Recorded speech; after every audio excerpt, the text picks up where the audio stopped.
for example, retaliated by announcing 15% tariffs on chicken, wheat, corn, and cotton imports from the United States. They also announced a 10% tariff. A new storm is brewing on the global trade scene.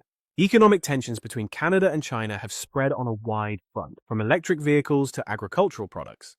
A 100% tariff on Chinese-made electric vehicles, and a 25% tariff on Chinese steel and aluminum.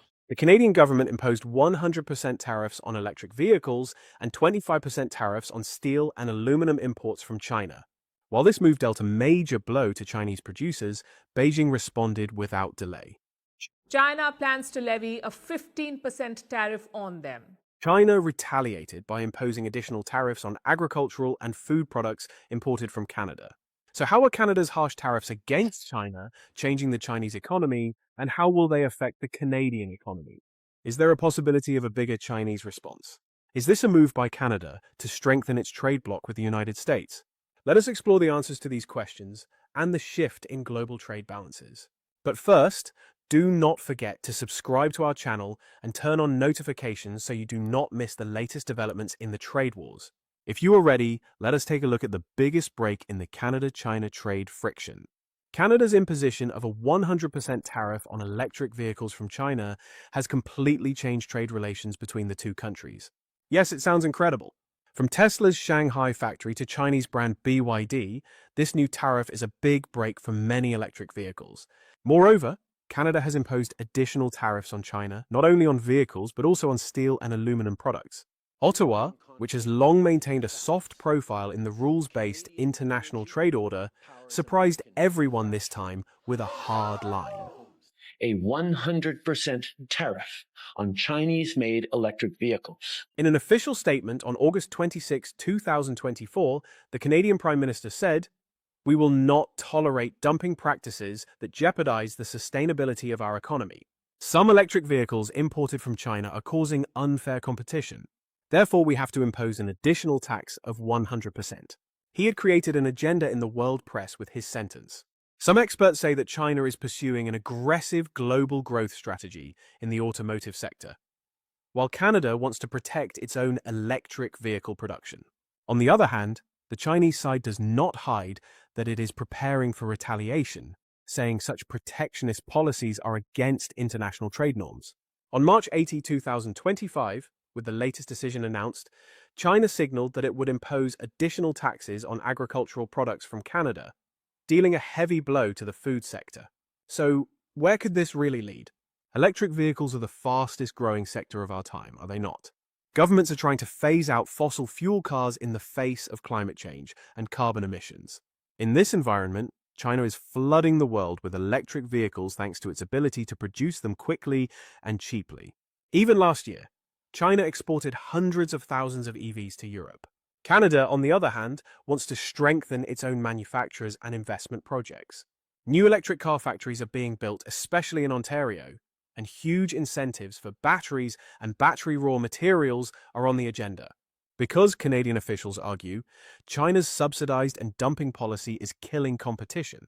The result, the extraordinary measure of 100% tariffs. One cannot help but wonder if they would really go that far. The Chinese side is not sitting idle.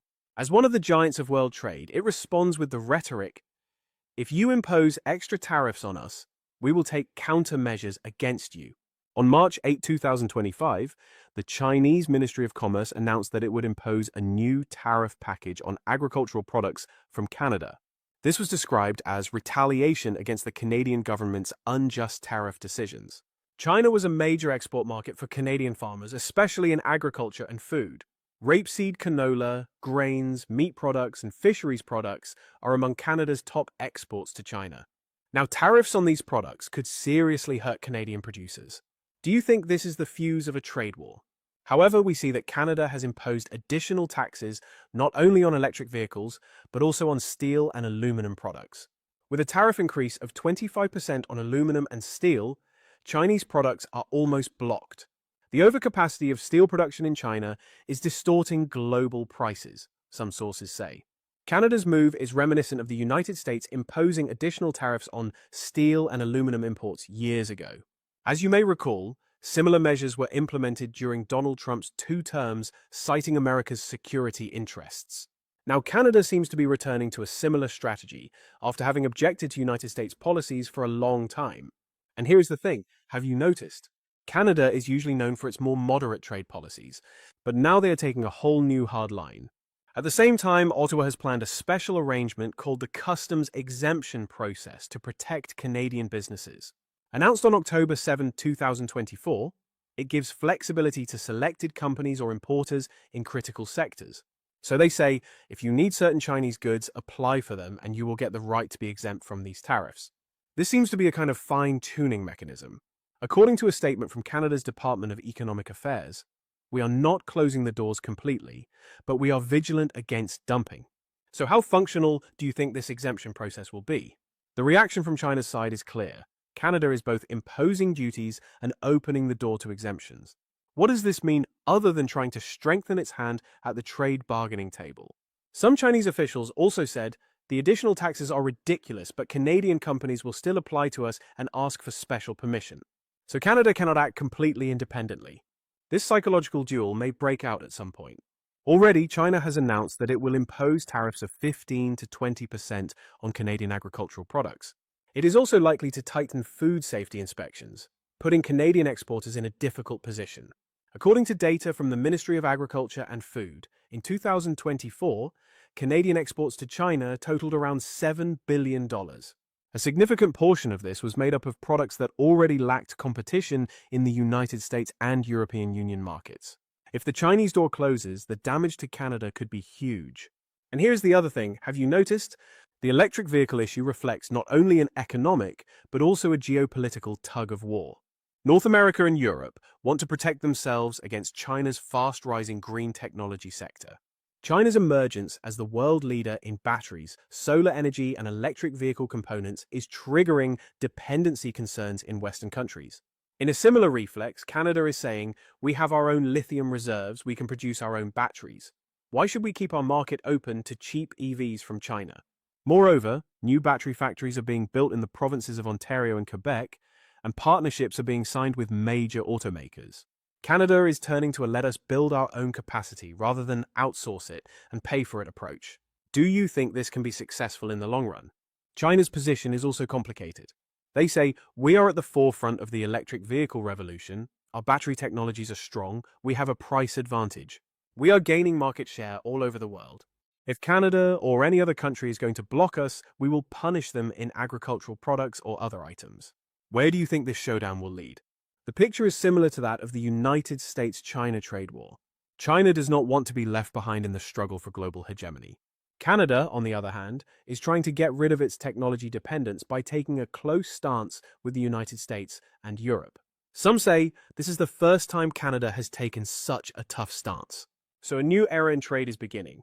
According to official data, the Canadian government says steel imports from China will be around $1.2 billion in 2024. Aluminum imports are close to that amount. Now, if these imports face a 25% tariff, it could increase the cost of raw materials for Canadian industry. In other words, cost increases are possible in many sectors such as automobile parts, airplane components, construction materials. In fact, Canadian business representatives have expressed their concern. If we have to pay these tariffs, we will not be able to import goods from China. And domestic production is not enough yet. What are we going to do? This is where the customs exemption process comes into play. There is a lot of bureaucratic burden. It is unclear who will qualify and who will be disqualified, some say.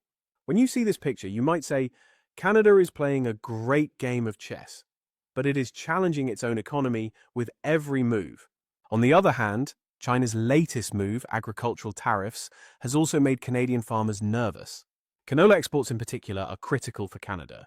If China restricts the purchase of this product, Canadian farmers could suffer millions of dollars in losses. In a similar crisis in 2019, import restrictions were imposed from the Chinese side. Canola prices fell, and there was a big conflict. Now a similar scenario seems to be looming again. We are diversifying our markets to China, said the Canadian Agriculture Minister, pointing to Japan, South Korea, or the Middle East. But this transition is not that easy. China is a huge buyer. And then there is this. Have you noticed? Canada sometimes gets into agricultural disputes with the United States too. So they are a country that cannot fully rely on anyone.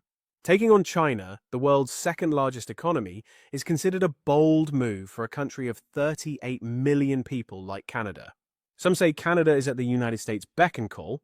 While Washington is engaged in geostrategic competition with China, Canada is taking the opportunity to make its own protectionist moves.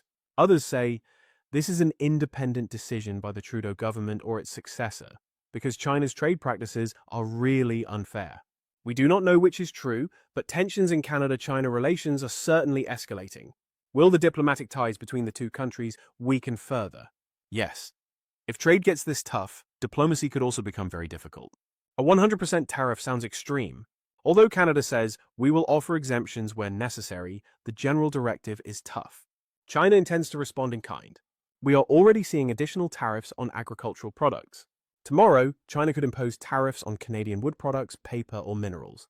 Could this be a growing trade conflict in a tit-for-tat cycle? Maybe they will come to the table and agree. But judging by the statements since the beginning of 2025, neither side seems willing to back down. In the international arena, there are those who say Canada was very moderate for a long time, but now its patience has run out. In the electric vehicle sector, a 100% tax could be a real game changer. When Model 3S, produced in Tesla's Shanghai factory, or Chinese brands such as BYD and NIO entered Canada, they were unrivaled in terms of price advantage. Now, these vehicles will cost Canadian consumers almost twice as much. Chinese manufacturers may threaten we may withdraw from the Canadian market. The EV market in Canada is not yet fully saturated, but it has significant potential to grow. Who will fill this market share? Perhaps European EVs, perhaps Canadian assembly plants, perhaps EVs from the United States. Still, would the consumer suffer if price competition is disrupted? On the other hand, Canada has lithium and other critical mineral resources. China is known for its investments in this field. If you remember, Chinese companies were becoming partners in mining projects in Canada. Now, the Ottawa administration is working on laws like we will take control of our strategic mines. We do not want foreign control. This could create new conflicts with China. Some observers say the real target is not electric vehicles but critical mines. Canada is trying to keep China out of this area. That is why the tax on EVs appears on the surface to be a tax on EVs, but in reality it could be a strategic move. With global supply chains so intertwined, protectionist measures of this scale could cause major problems in the long run, trade experts warn. This is the nature of trade wars. One side raises tariffs, the other retaliates, then a third sector is added, and the snowball grows. Canadian farmers are already complaining, while Chinese EV manufacturers have had to revise their future plans. Some might say the Canadian market is already small, it does not matter. But remember, Canada is a G7 country, integrated with the huge North American market via the United States and Mexico. Chinese brands could enter Canada and reach the United States market from there. If this door is now closed, the balance of global competition may change. Perhaps Canada is taking precautions to prevent Chinese brands from crossing from us to the United States. Such a complex chess move will not show its results in the short term. Businesses are worried, of course. There are many companies that produce by importing cheap steel, aluminum, or electric vehicle components. Additional tariffs could weaken their competitiveness. And let us not forget that Canada ranks China high on the list of countries with which it does the most trade. The United States ranks first, China is in the second or third place. So it is not easy to say, let us close the doors completely. Do you think Canada will get what it wants in this confrontation, or will China's counter steps prevail? Canadian officials say, what are we going to do if we do not protect our market? It is not possible to remain silent in the face of dumping games. China is launching a retaliatory strategy saying, suit yourself, we will impose barriers on your agricultural products. Perhaps this spark will ignite a wider trade war between the G7 and China. The European Union has also launched investigations into Chinese electric vehicles. The United States is already embroiled in trade disputes.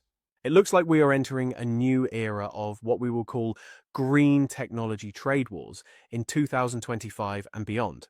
As electric vehicles replace coal and oil, the next generation industrial revolution is being shaped by such tensions. Now let us ask you, is Canada's move a shock or a bluff? Could a 100% tariff on electric vehicles be a move to reorganize world markets? Where do you think China's tariffs on Canadian agricultural products will lead? Will both countries suffer, or will they protect their own markets in the long run? Be sure to share your comments. We are curious about your views. Because the global economy has become such that an unexpected move can wake us up in the morning to a brand new crisis.